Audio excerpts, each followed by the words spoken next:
नमस्कार, मैं डॉक्टर ज्योति जायसवाल आप सभी का ऑनलाइन मैथमेटिक्स क्लासेस में स्वागत करती हूँ। बच्चों, पिछले लेक्चर्स में हमने पूर्ण संख्याओं के विषय में जानकारी हासिल की थी और उसमें मैंने बताया था पूर्ण संख्याओं पर हम 4 प्रकार की संक्रियाओं का प्रयोग करते हैं। ये 4 संक्रियाएँ क्या क्या हैं? जोड़, घटाना, गुणा, भाग। और पिछले लेक्चर में हमने पूर्ण संख्याओं पर योग का प्रगुण पढ़ा था और आज हम पढ़ेंगे पूर्ण संख्याओं पर घटाने का प्रगुण। प्रगुण मतलब क्या होता है?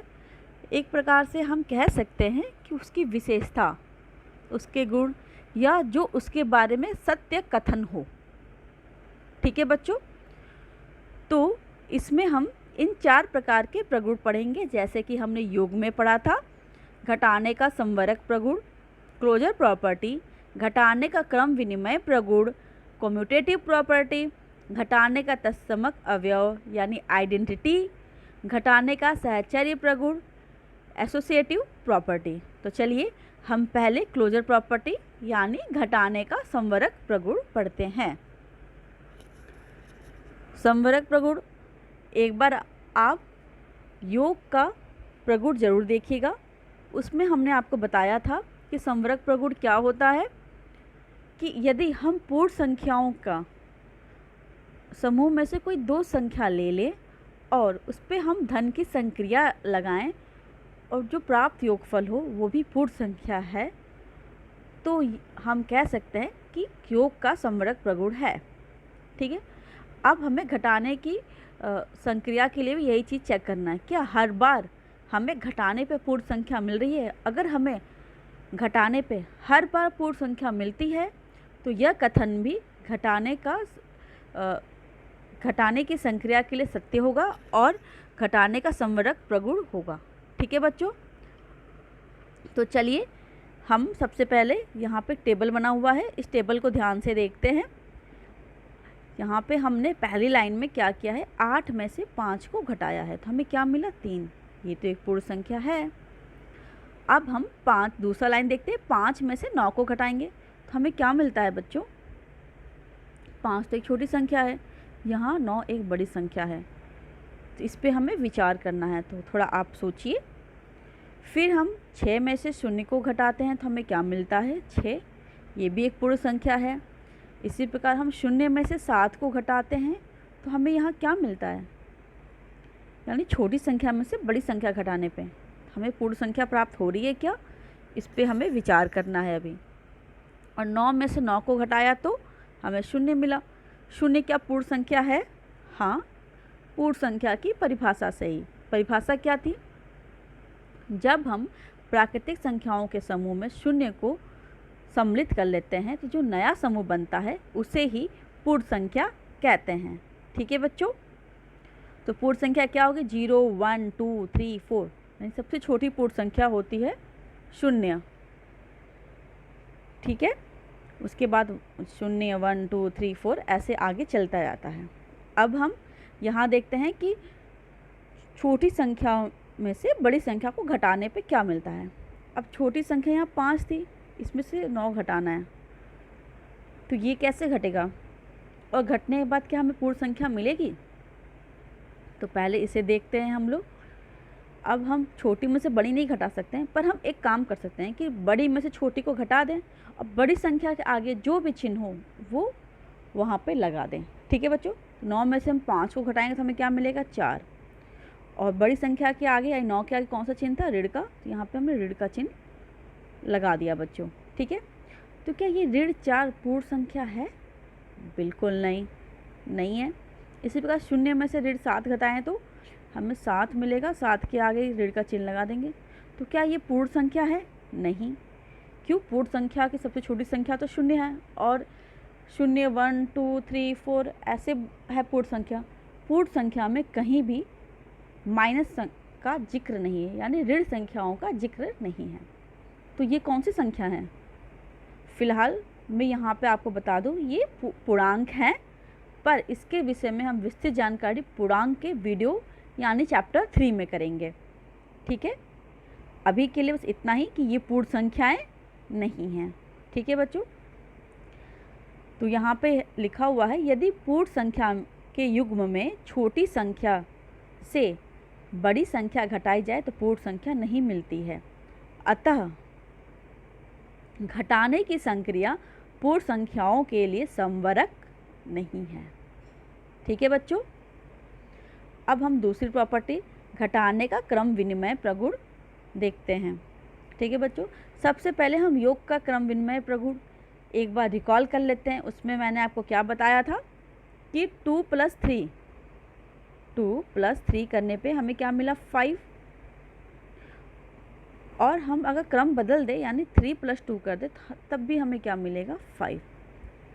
अगर इस प्रकार का हमें मिलता है यानी क्रम बदलने पे भी परिणाम पे कोई फ़र्क ना पड़े तो हम क्रम विनिमय प्रगुण कहते हैं उसे।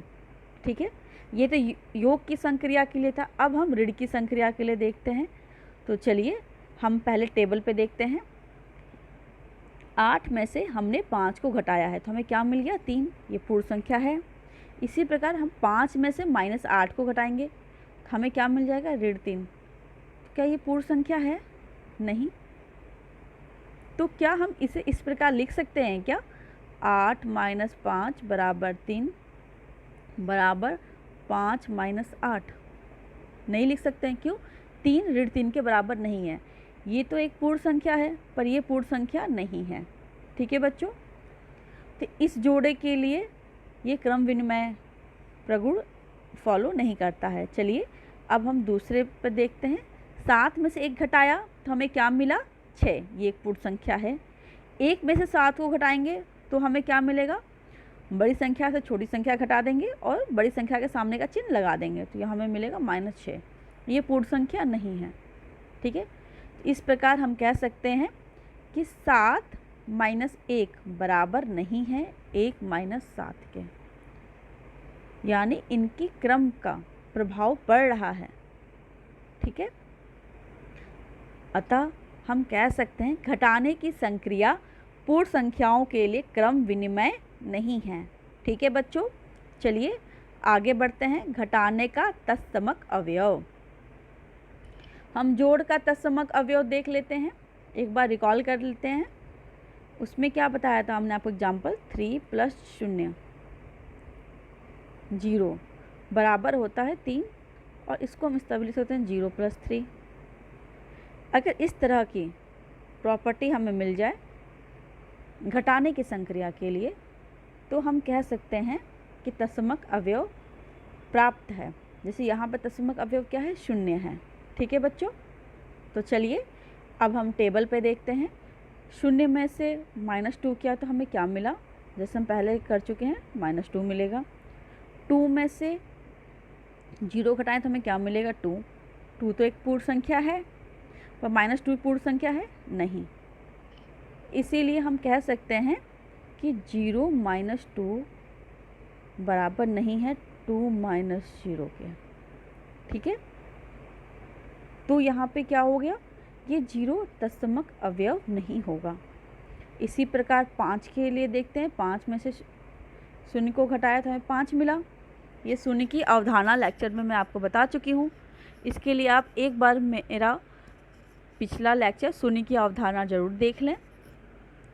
और फिर हम 0 में से 5 घटाते हैं तो हमें क्या मिलता है -5। 5 तो पूर्ण संख्या है पर ये -5 पूर्ण संख्या नहीं है। इसी प्रकार हम इसको कैसे लिख सकते हैं, 5 - 0 बराबर 5 बराबर नहीं है 0 - 5 के। तो यहाँ भी तत्समक अवयव प्राप्त नहीं होता है। इस प्रकार हम कह सकते हैं घटाने की संक्रिया में पूर्ण संख्याओं के लिए कोई भी तत्समक अवयव प्राप्त नहीं होता है। ठीक है बच्चों, आगे चलते हैं।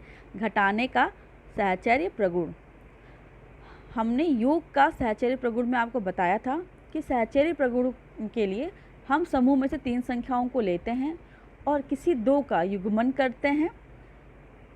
ठीक है, और फिर जो प्राप्त परिणाम होता है अगर वो दोनों बार बराबर आ जाता है तो सहचर्य प्रगुण फॉलो करता है। तो चलिए हम इस यहाँ पे भी 3 पूर्ण संख्याएं ले लेते हैं। 3 पूर्ण संख्या कौन सी हैं? 7, 5, 2। ठीक है, अब हम एक बार 5 और 2 को एक साथ ले लेते हैं, एक बार 7 और 5 को एक साथ ले लिया हमने। ठीक है बच्चों, अब हम इसे हल करेंगे।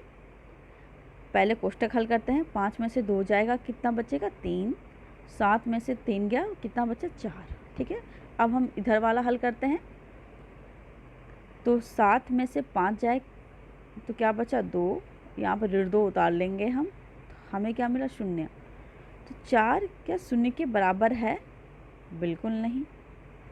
तो हम यहाँ देखते हैं कि यह सहचर्य प्रगुण भी फॉलो नहीं करता है। अतः हम कह सकते हैं घटाने की संक्रिया पूर्ण संख्याओं के लिए सहचर्य नहीं है। ठीक है बच्चों, हमने देखा यहाँ पे कोई भी प्रगुण घटाने की संक्रिया के लिए फॉलो नहीं करता है। ठीक है, और यहाँ पे ये आपका गृह कार्य है, इसे आप अपने कॉपी पे कीजिए और उसकी फ़ोटो क्लिक करके मेरे कमेंट बॉक्स में बताइए मुझे। ठीक है बच्चों, आपको मेरी वीडियो अगर पसंद आ रही है तो मेरे चैनल को सब्सक्राइब कीजिए, वीडियो को लाइक कीजिए और अपने दोस्तों के साथ शेयर करना ना भूलें। धन्यवाद।